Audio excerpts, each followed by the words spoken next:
Mercury! Not Freddie Mercury, the planet Mercury.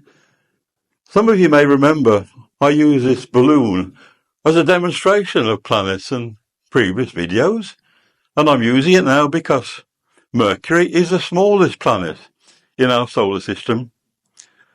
It is the closest planet to the Sun, but it does not have the highest temperature. The surface temperature, is around 350 degrees centigrade. It's hot, but the surface temperature of Venus is hotter because Venus has an atmosphere. Why is it called Mercury? By the way, you can throw the balloon around. Why is it called Mercury? It's called Mercury because it was named after the Roman god of messengers, the postman, because it's the quickest planet to go round our sun. It goes round once every 88 days. It goes round the sun. It is not a very hospitable place, and we don't really want to go there. Unlike our wonderful Earth, really wonderful planet we live on, it has no atmosphere. It has dust forming some kind of layer caused by things hitting the surface of Mercury.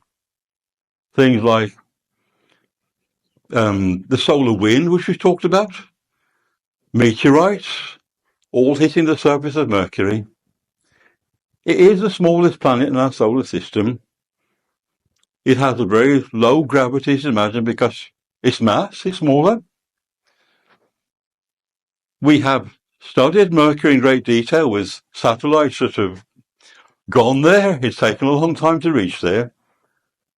The distance is not that bad. And as I said, it's been hit over and over again by meteorites and by particles in the solar wind. There are so many craters on the surface of this poor little planet called Mercury, battered all the time by particles in the solar wind and meteorites.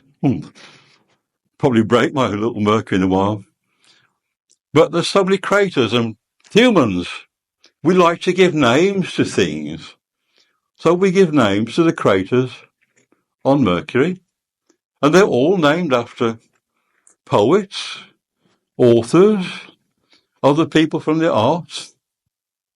There are quite many people from Chinese literature that are given names to craters on Mercury, and I wrote three down here for you: Li Bai, Li Qingzhao, and Lu Shun.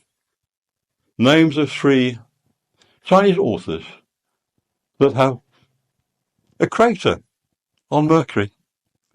So it's a very hard planet to see because it's very small, but it has been seen by the eye. Otherwise, how could the Romans name it? The Romans did not have telescopes.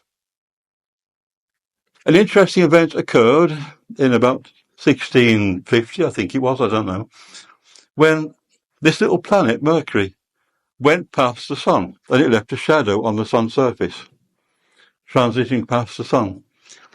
I will talk about this later when we talk about exoplanets, because it's one way we can see planets outside of our solar system. Thank you.